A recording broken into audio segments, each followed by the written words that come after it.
Thank you so much to everybody for attending today. We have a lot of people who've joined from all over.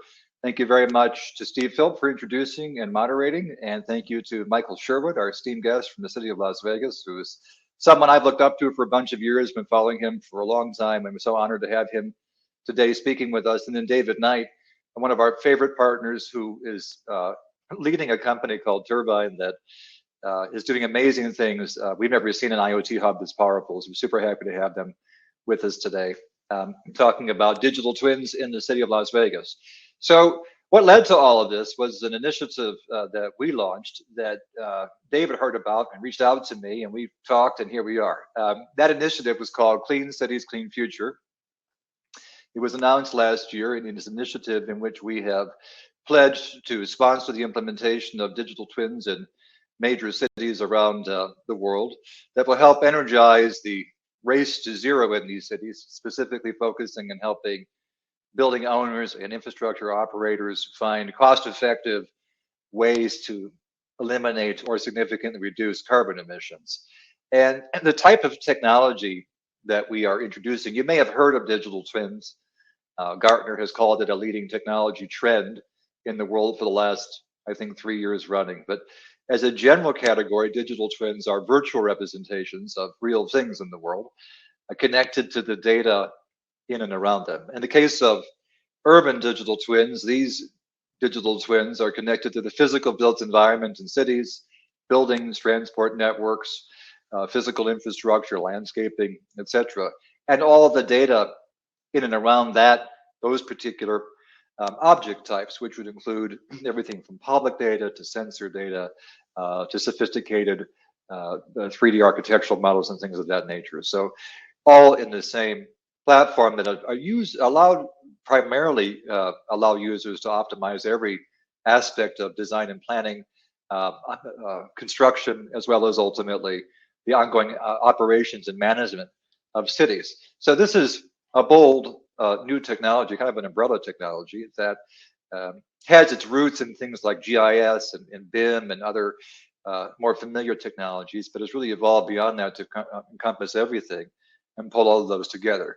So I am going to introduce specific examples of digital twins as we go along here, as I talk about the value proposition and some of the use cases.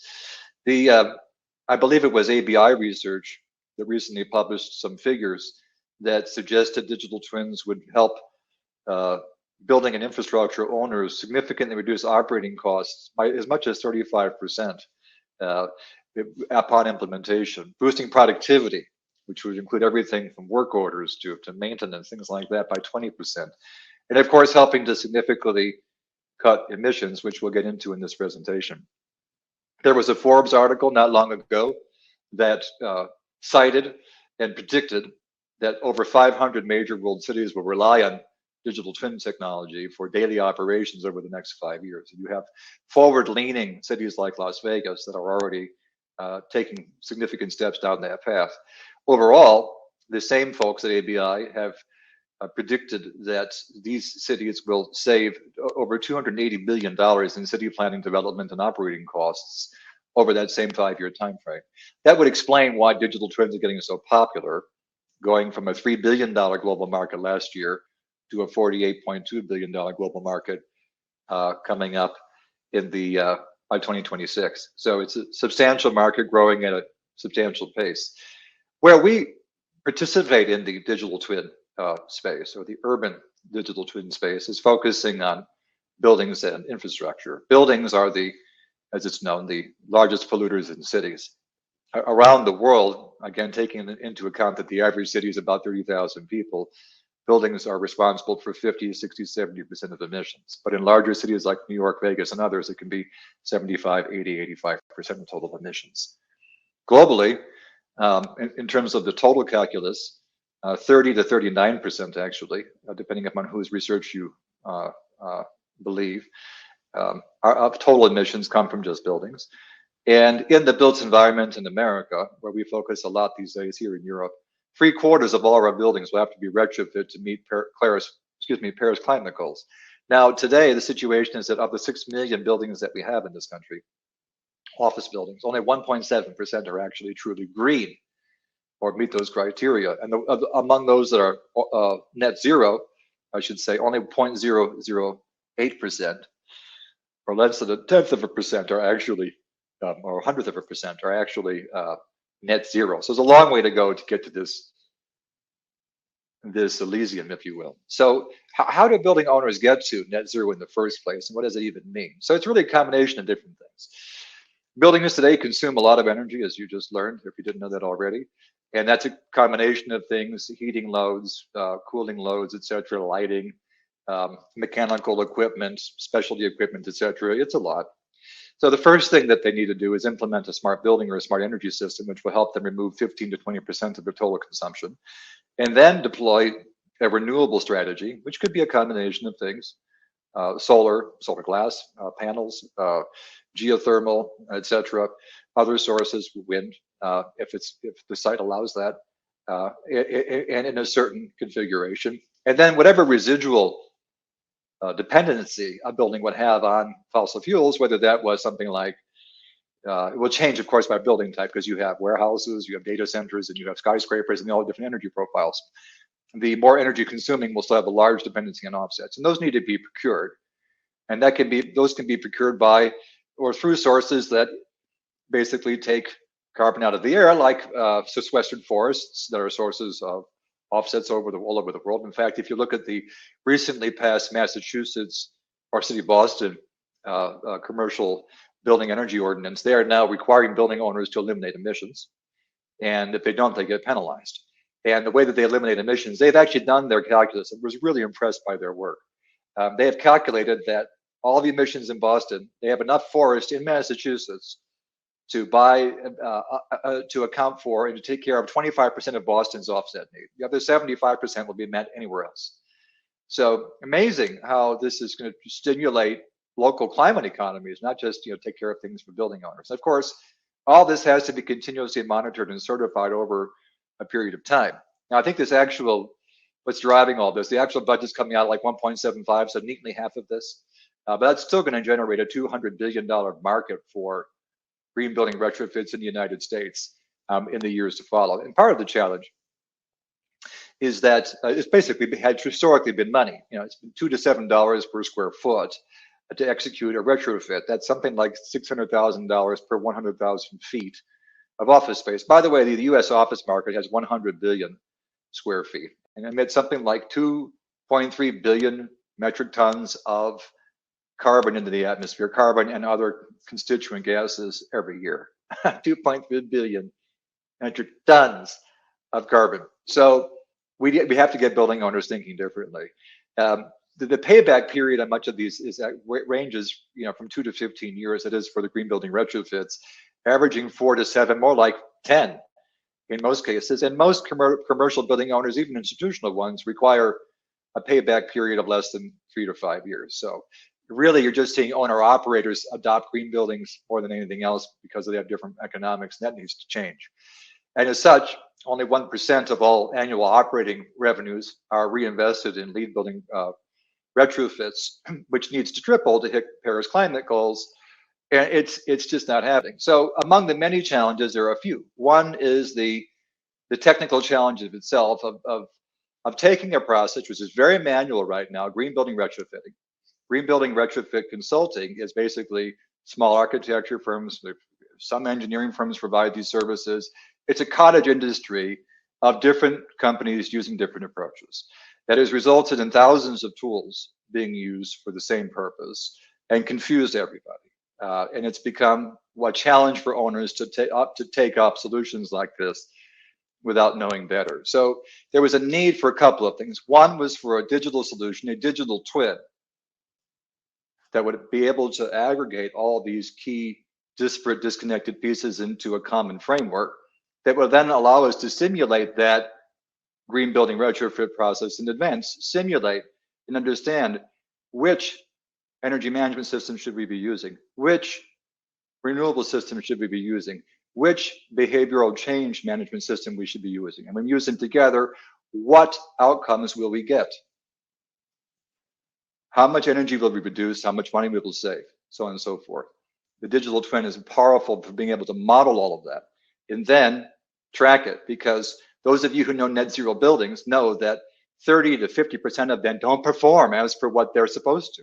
So there's the ongoing need to ensure that those net zero buildings continue to meet those consumption standards as they continue throughout their life cycle. So we really think digital twins are the right way to go here. They're great at aggregating and simulating and managing complex stuff. We've been using them across a suite of maybe a dozen or more projects over a long time, and have cultivated this software to be able to handle that diversity. In this case, we're using them to predict energy consumption and financial outcomes at scale, driving down capital risk for owners. And as I just mentioned, simulating the simultaneous deployment of different strategies. Okay, this BMS, that EMS, that solar, that geothermal, those heat pumps. What is our best option here for our type of building given its profile and age? So we've been deploying this and learning now across property owners, facility managers, infrastructure operators, so many others, energy firms over several years now. And the uniqueness of what we've created is its ability to be that convening collaboration platform that really a whole bunch of stakeholders can use. There's a few different things you have to do to be successful in this. One, technologically, you have to have the tech that everyone can use. And we have a model which monetizes this to building owners, but makes everybody else a free user. So it becomes a true platform. Then you have to have the right engagement model. And for us, that means working directly with, actually Michael's working with Michael in Las Vegas is the first time we're not working necessarily directly with the Green Building Authority in that city, although we soon will be. We're lucky enough to be able to work with Michael directly. But often we're working with the Green Building Authorities, with whom we're also extremely lucky to be working with, to help us really provide access to the green building community in that city, a community of building owners who's looking to go green. That's kind of where we start with the Clean Cities, Clean Future campaign and initiative. So we've done things like airports, seaports, infrastructure, mixed use things, master developments, university campus is one of my favorite, real estate portfolios for REITs, real estate investment trusts, some utility projects, smart district things like you've seen in Orlando, and occasionally entire cities. And we've got some partners helping us out here. We've got the World Economic Forum, who we've recently joined in their Net Zero Carbon Cities program, which is giving us access to all the resources to make this more successful. The Digital Twin Consortium, which, by the way, if you're interested in digital twins at all and you want to know more, it's a great network for learning about digital twins. The 2030 District Group is a network of 23 cities around the country whose building owners are committed to eliminating emissions, cutting them in half by 2030. And of course, the Green Building Council and its various chapters around the country. We're already working and sponsoring, I should say, events with the various green building councils from Massachusetts to Pennsylvania to Illinois and so on and so forth. So we launched this campaign, and as I mentioned, there's 10 to 15 cities that we're rolling this out to. I think we've got a video here. Let me see if this is still the case. Yes, I should be able to share the video with you that allows you to see this little short 30-second commercial that we ran around the country, introducing the concept of Clean Cities, Clean Future to the community. In just a few decades, 68% of us will be living in cities. But did you know that cities account for 3/4 of all global CO2 emissions, and population growth and poor planning is making the problem worse? With our transformational AI software platform, we pledge to try and make the world's most polluted cities more sustainable, clean, and efficient, because we want to build a better future for our children, and we want you to join us. Okay.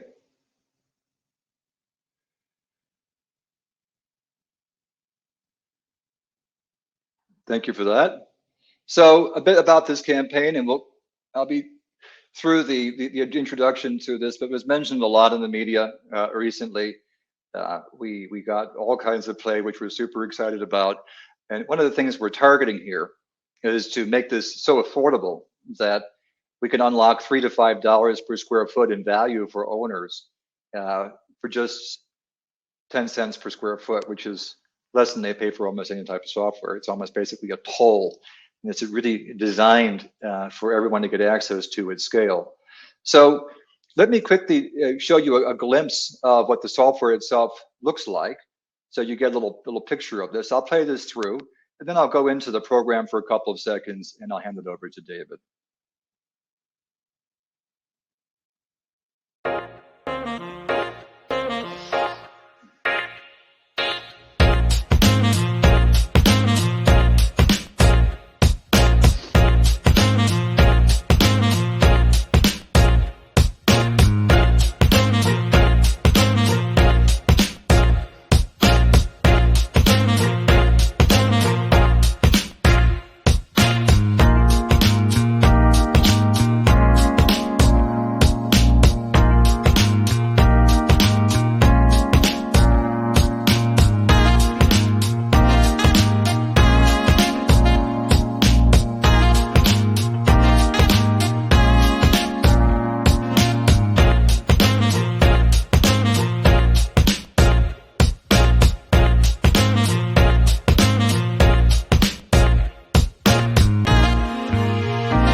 Okay. So thank you for that. Regarding this, the program that we've launched, a few cities now are part of this. I'm also very pleased to share that the city of Las Vegas became city number 4 on Friday. We're super thrilled that this is making the type of progress that we were hoping that it would, in fact, even exceeding expectations. Great cities like New York, Las Vegas, Phoenix, Los Angeles. Believe me, we never had these types of expectations that we should be so lucky. So a quick overview of what's happening here in these projects. We don't do the whole city. We work, as I mentioned, with a local partner, often the Green Building Authority or the Innovation Office in the case of with Mr. Sherwood. We don't do the entire city. We choose an area, a district. In this case, this is the Brooklyn Navy Yard and its surrounding area. It's about 4 square miles. That area you can see in the upper left-hand corner that's encompassed in red.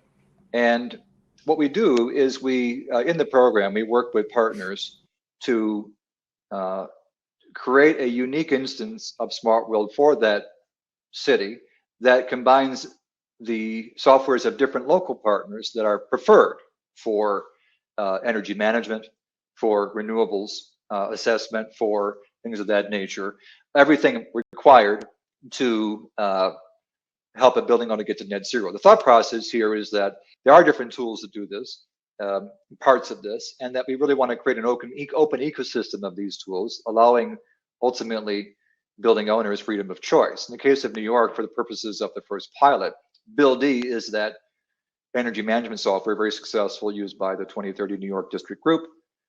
The City University of New York, or CUNY, is developing the solar analysis components of this. And then we have other partners like AFG who are involved in some district solar analysis piece. So all things that are important. In Phoenix, similarly, Amazon is the partner there. Downtown Phoenix Inc. is the group that we're working with, and they are interested in really more of a planning, sustainability planning, I would say, iteration of this, because Phoenix is growing so fast, like Vegas, I think 2 fastest growing cities in the country, that they want to start looking at how do we grow up rather than grow out, because they're obviously the further you go out, the less sustainable or the more expensive it becomes, not only infrastructurally and financially, but also in terms of carbon cost. And then, of course, getting into Las Vegas, I'm not going to steal the thunder of the wonderful people that we have here today, but I am going to share that we're very excited about this, to be working with Terbine and the city. It's not, we'll have multiple objectives in this project. The Clean Cities, Clean Future component of this shit will come along. Initially, we're focusing on really helping to integrate these key technologies in the city of Las Vegas that are already there doing amazing things. And like we try to do everywhere, and David Knight's technology has installed these wonderful sensors throughout this 7 square kilometer area of Las Vegas that allows us to see data really like we never have. It's like putting that entire area of the city on an EKG and monitoring all that's going on. I'm not going to say anymore. We're super happy to have him, as part of this. So I'm going to pause there and say thank you to everybody for being a part of this. And David, I'm going to hand it over to you to give your presentation. And thank you very much for being a part of this today. Very good. Very good. Well, let me just jump right in. So the first thing I wanted to point out, and this is tagging on what Michael said, it's really because of the expansion of cloud computing horsepower that you can even contemplate doing a digital twin at the scale of an entire city. I mean, it is pretty remarkable how fast that's evolved. So working together with Cityzenith and the city of Las Vegas, we are collectively, with some other vendors, by the way, putting together a city-scale digital twin. The first thing I wanted to mention, this really is a lot about sustainability, and we're focusing on objectives that were set up by the United Nations, Sustainable Development Goal number 11. And we are very excited about helping to morph Las Vegas into a truly global scale, grade sustainable city. We also, through this project, will allow almost an X-ray view into the city itself. And let me take a few moments to tell you what the project is. So we are now, Cityzenith is building a digital twin of downtown Las Vegas. You saw in Michael's slides the borders of it, if you will. This will eventually expand to larger and larger surface area across the Las Vegas Valley. For those of you not familiar with Las Vegas as a city, the actual grander Las Vegas Valley has well over 2 million residents. And Michael Sherwood might talk about, how many visitors we have and so on. The really important thing is to get everything you can in there. So we're going to have a digital twin that not only has data from buildings, it'll have the infrastructure itself, what's happening on the streets, under the streets, over the streets, what's happening with electricity, and in particular, things that are happening now, like the introduction of a lot of EV charging stations. Our current schedule is that we're going to be doing a showcase during the Consumer Electronics Show coming up. That's the first week of January. If you'd like to come visit the showcase, it will be downtown in the Las Vegas International Innovation Center, and very happy to show it to you. You just need to email me, and I'll make sure you get on the invite list. So what's new and different? Probably the most impressive thing about this is, unlike digital twins of the past, way even before a city-scale digital twin, this will be quote-unquote wired into the actual city. That means that things happening on the streets, in the electrical grid, air quality, many other factors are going to be loaded into the digital twin.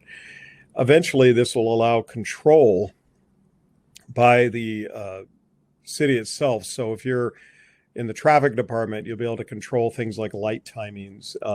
These are long-range goals. It's not going to be like that right off the bat. But what we're putting in place is a set of platforms that enable ultimately not just monitoring, but prediction, help with planning of where to put things like charging stations or parking lots, pedestrian walkways, you name it, all very easily modeled in the digital twin. Aspirationally, eventually, we want to have a permanent installation of the twin for viewing.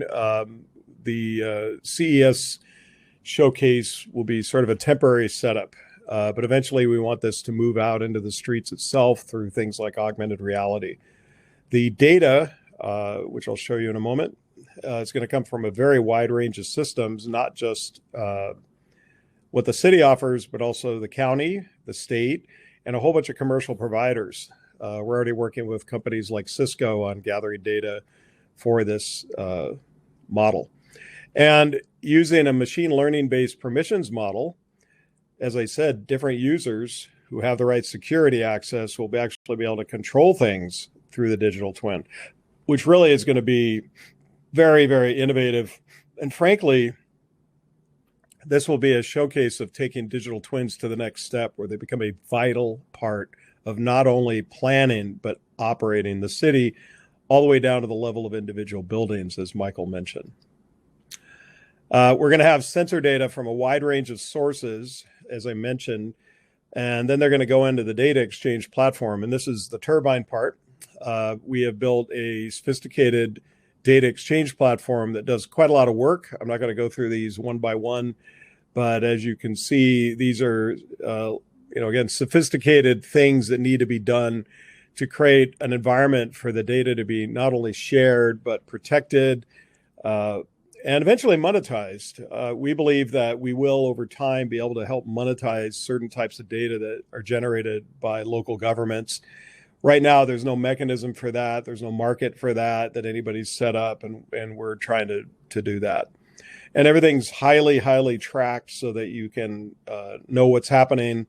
And there are policies that can be set up so that the provider of the data can control to whom, under what circumstances, when, where, et cetera, their data can be shared.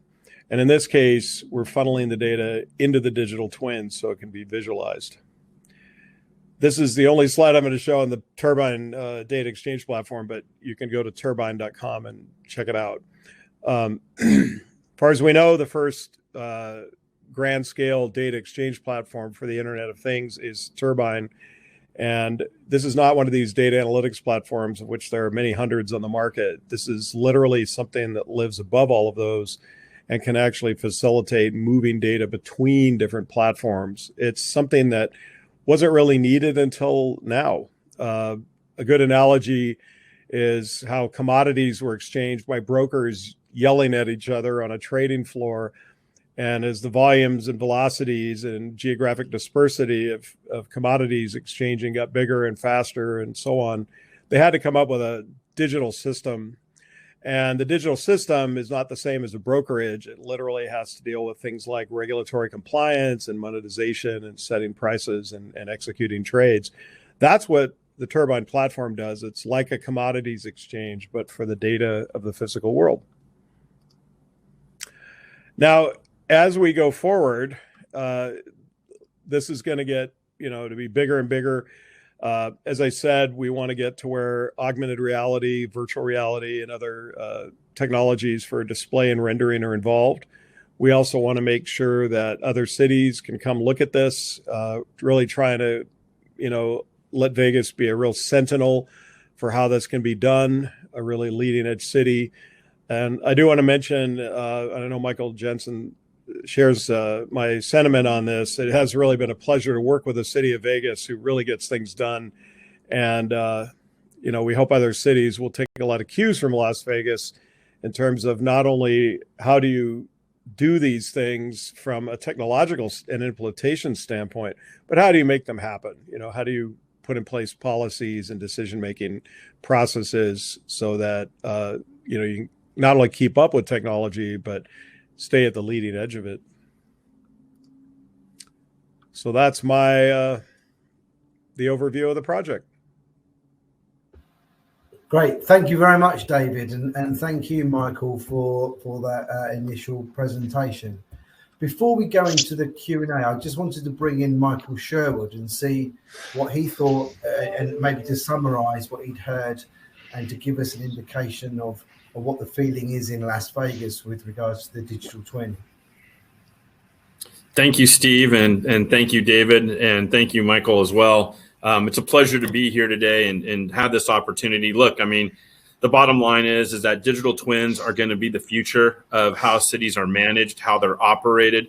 If you haven't been to Las Vegas, we're in the middle of a desert with no water, so sustainability is always top of mind. And I think you have to start, one thing about Las Vegas that makes it great is that we're always willing to take risk.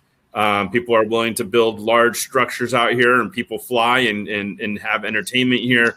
Part of that also is being able to manage that ecostructure, being able to manage the infrastructure, and with a focus on sustainability.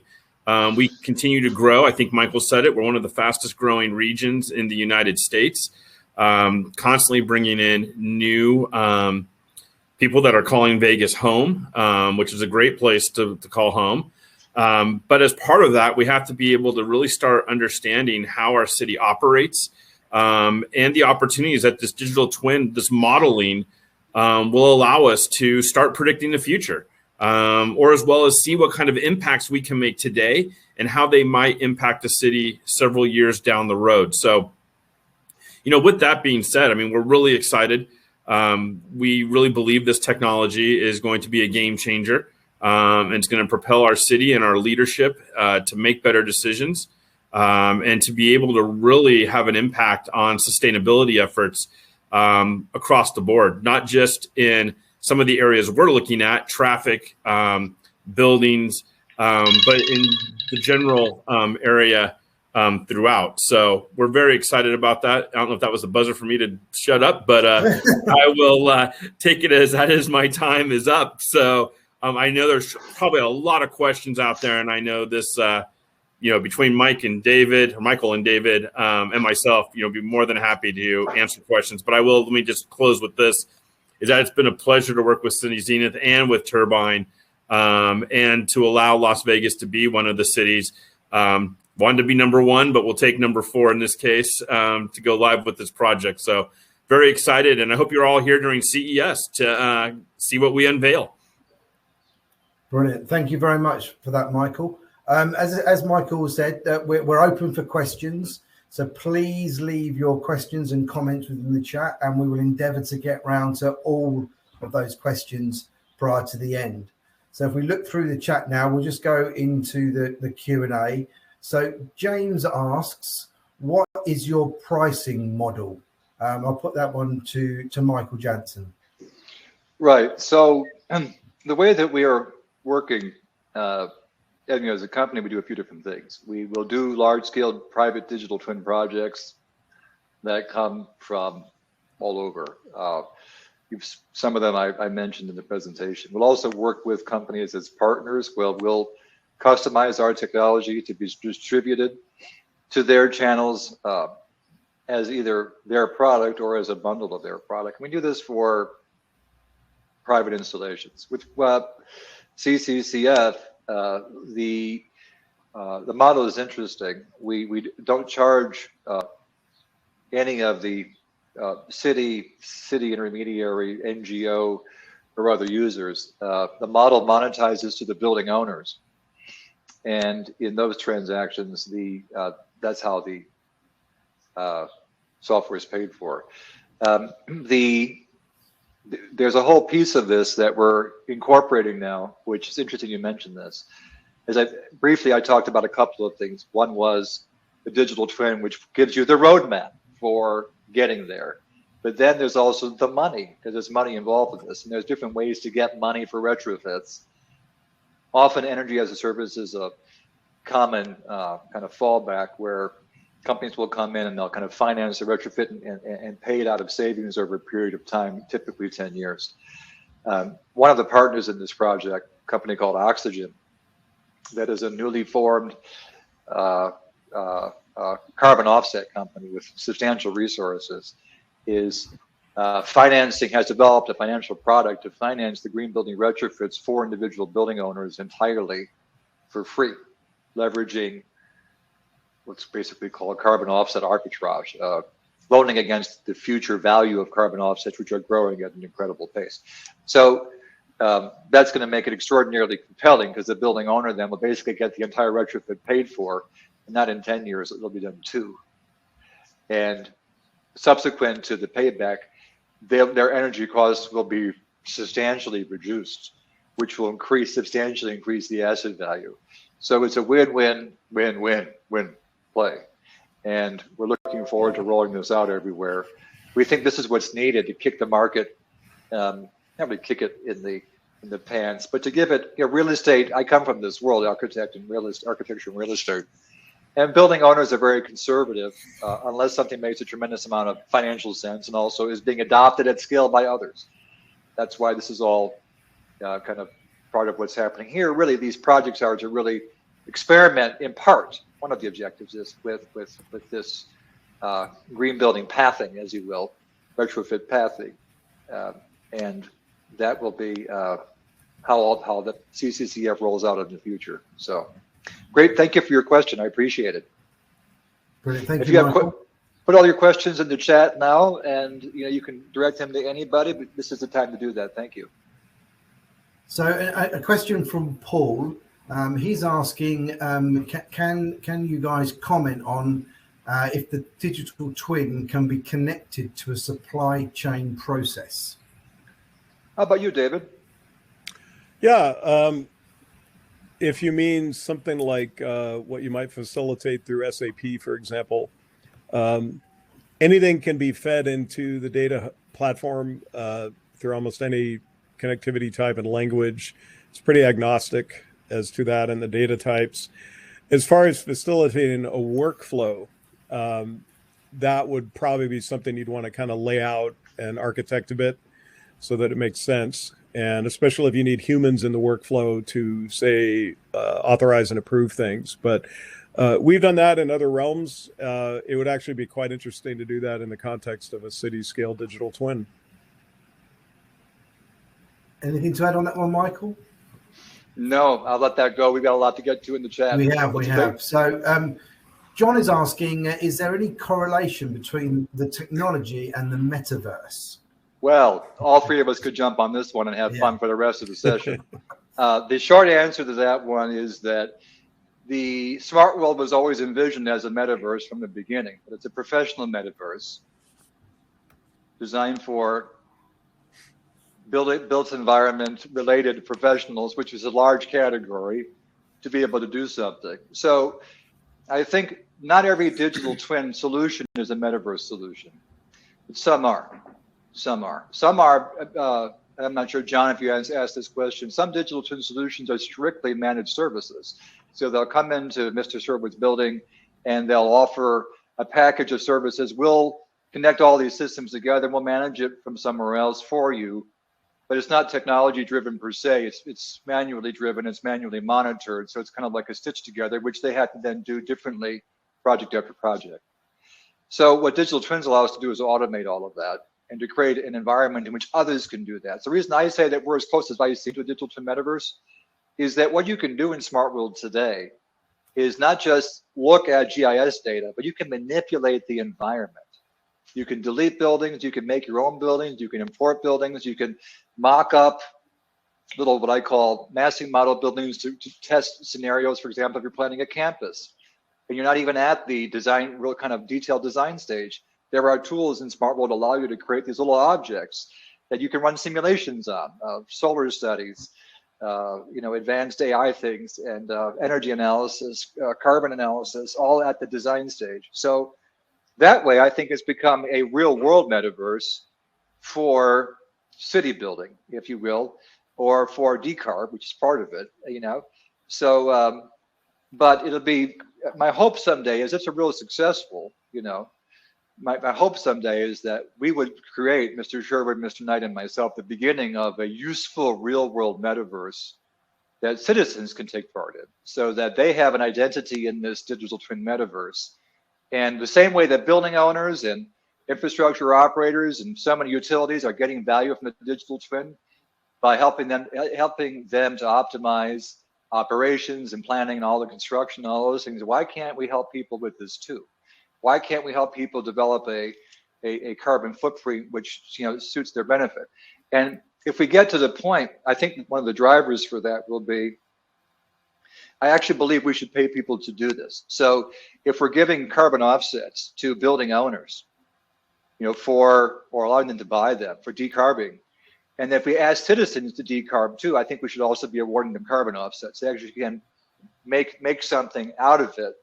They could actually benefit financially from doing something that's good for themselves and for the economy. So yeah, my hope is that if you put the vision goggles on and look a few years down the road, if all this really scales, those things are possibilities. Brilliant. Thank you, Michael. So Mike's asking for a bit of elaboration on his point. So he's understanding that the digital twin includes both live data feeds from vehicles and IoT sensors. He's asking really if there's experimentation from simulated agents as well. Simulated agents, I think meaning virtual, that could mean avatars. But if we're talking about sort of AI-based things that go around and perform functions, like I'm traffic, There's really no reason you couldn't do that. Excuse me. So the idea would be that everybody who's accessing the digital twin doesn't have to be a human operator. There's no reason it couldn't be an avatar. And if that's what you mean by an agent. And the whole data model of this, by the way, assumes that AIs will be asking the questions. And so under the hood, without getting into the deep tech, everything is under a very standardized taxonomy and ontology for how you literally describe the physical world.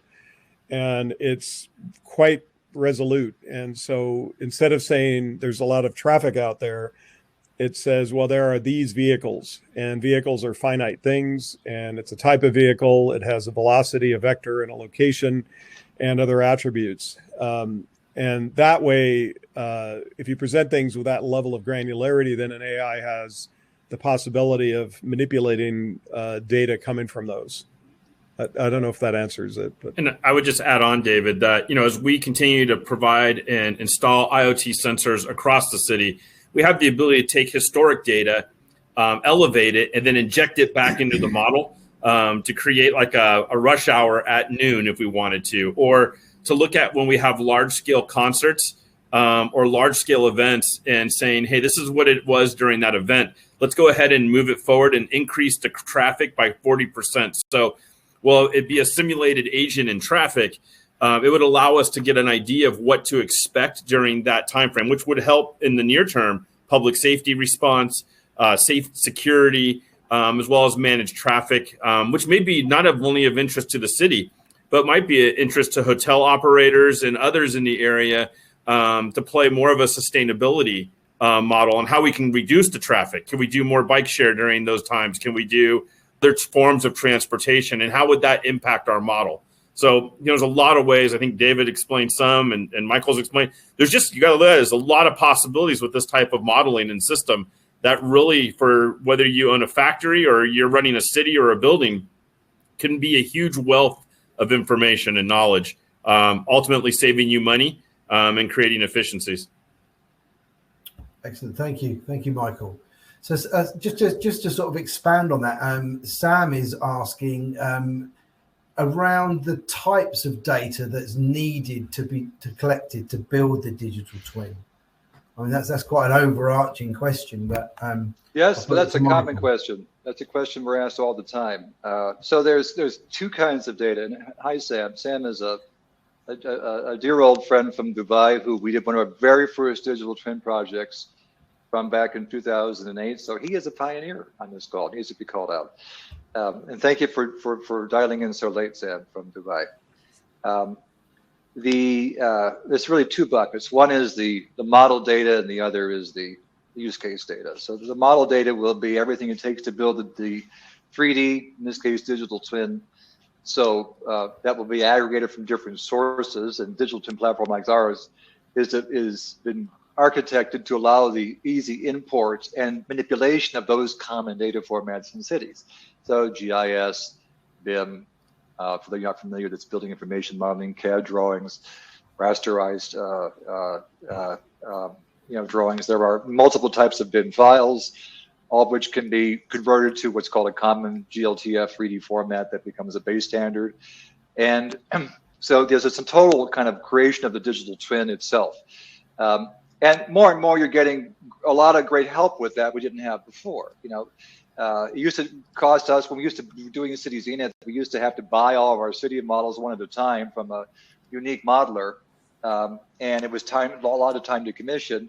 Now you've got companies that are flying drones overhead and using oblique photogrammetry to mock up AI-driven, and then with AI, they can guess the complete architecture of the building with such accuracy.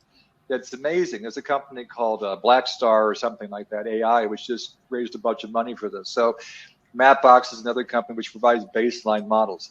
So, and then of course we do the high resolution integrations. So when you look at the one you just saw in Orlando, that was a Revit model that was imported. Phase 2 is the annotation piece. We're annotating the model with all kinds of data. Directly integrating, there's an API framework that allows us to integrate IoT systems to annotate and to manipulate data prior to bringing it in, to clean it, to cleanse it, to give it a color and meaning and shape, and to tag it. Those are called smart layers, etc. So that process can be manual, but again, most cities these days, like Michael's, have put their data out there openly and have APIs for every database. So we're connected, for example, to the Las Vegas building permit database. Every week it changes, and every week we find out what was newly permitted. That's the beautiful thing about digital twins these days. Thanks to open APIs, they're getting more and more and more real time. Right. And so just to move the conversation on, Mike's asking, once the digital twin itself is established, will that allow simulating in the future so that new technologies, concepts can be explored without actually having to put a spade in the ground? That's already happening. Others are happy to do that, but it's already happening. Really, to be candid, but BIM and 3, 4, 5D modeling is already doing that with all its success, allowing you to scenarioize, for example, high performance concrete, which is half as heavy as traditional concrete. This is already out there. I think what urban digital twins will allow you to do that is at scale. That's going to be the interesting thing, doing that across a large site or potentially an entire city. Okay. Moving away a little bit from that subject, and moving on to the offsets, which you mentioned, the carbon offsets, which you mentioned, Michael. So how do you see the sort of offsets playing a part in the urban digital twin?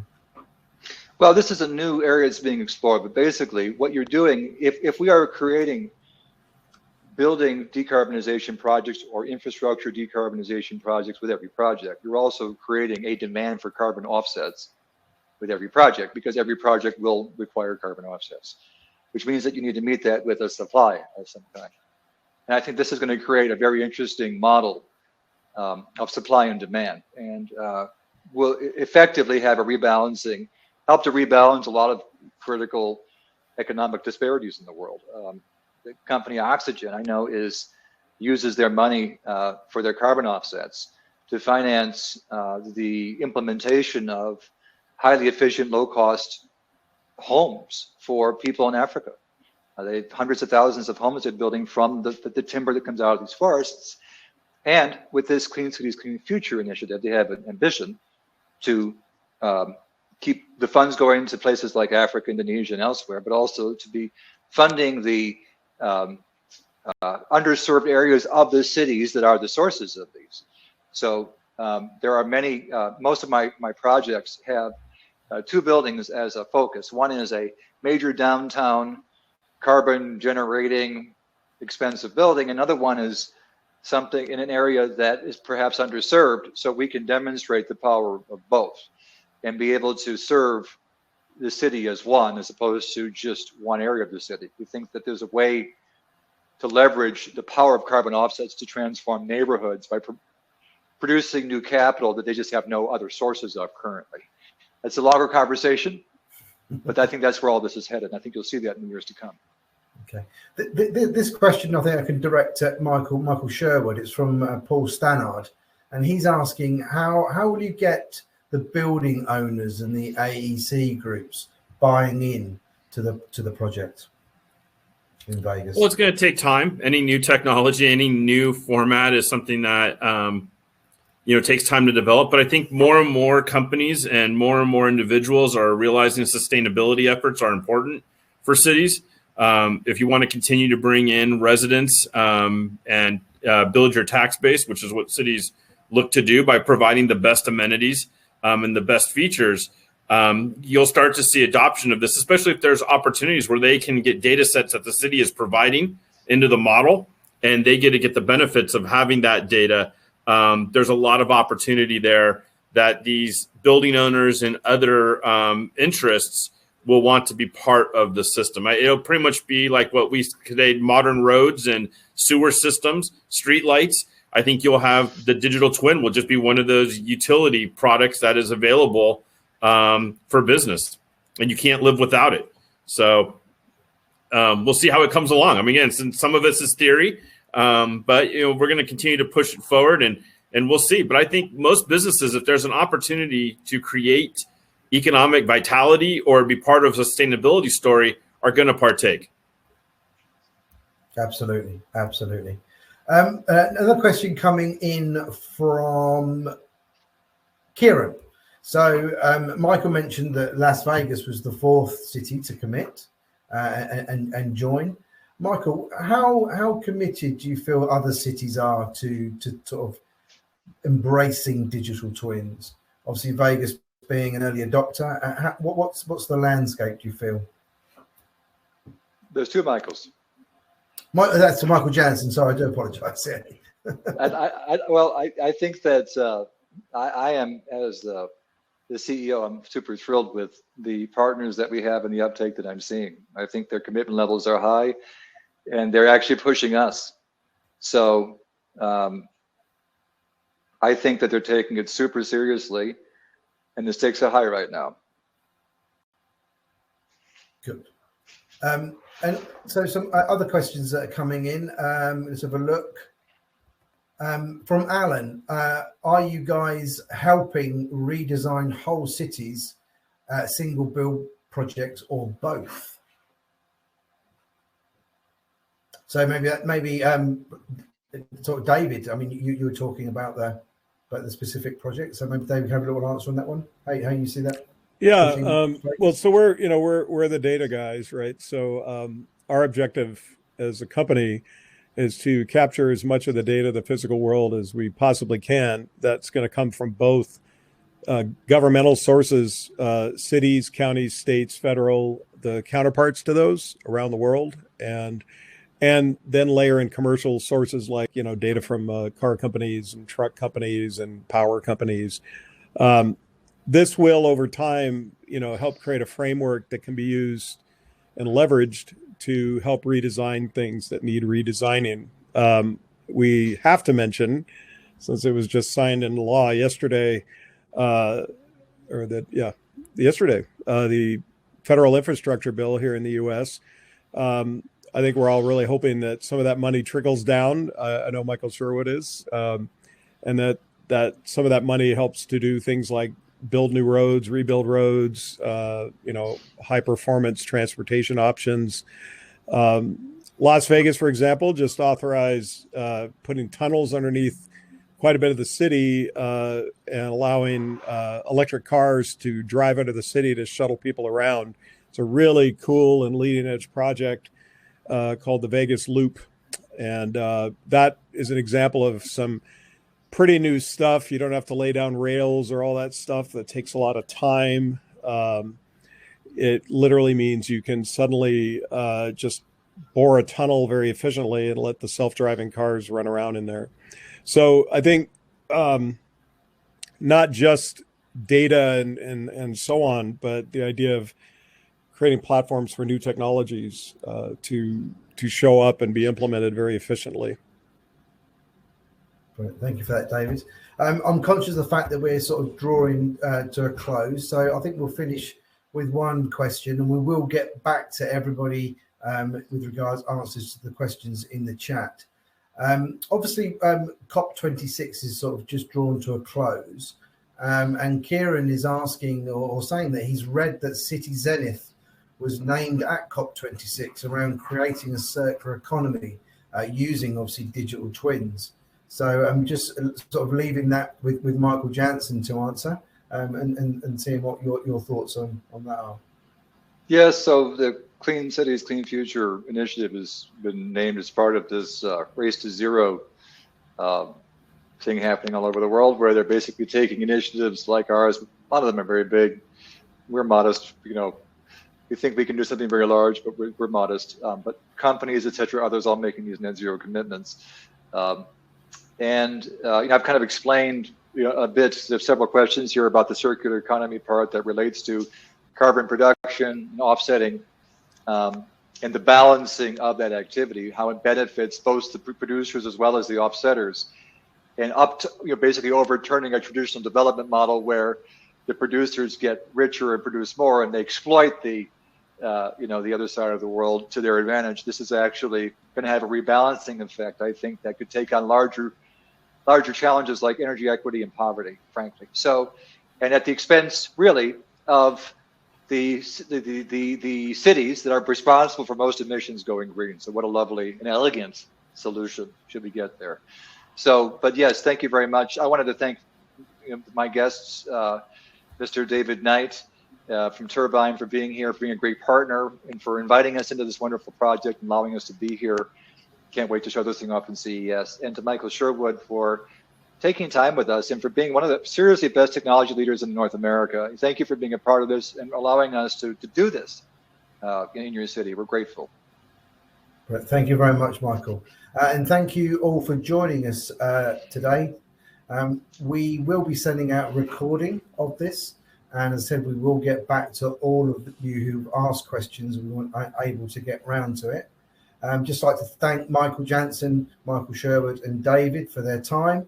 The next one of the series is on the 30th of November. And as attendees to this one, we'll be sending out a link to that one as well. And that will be with Dan Isaacs from the Digital Twin Consortium, talking about the partnership with Cityzenith.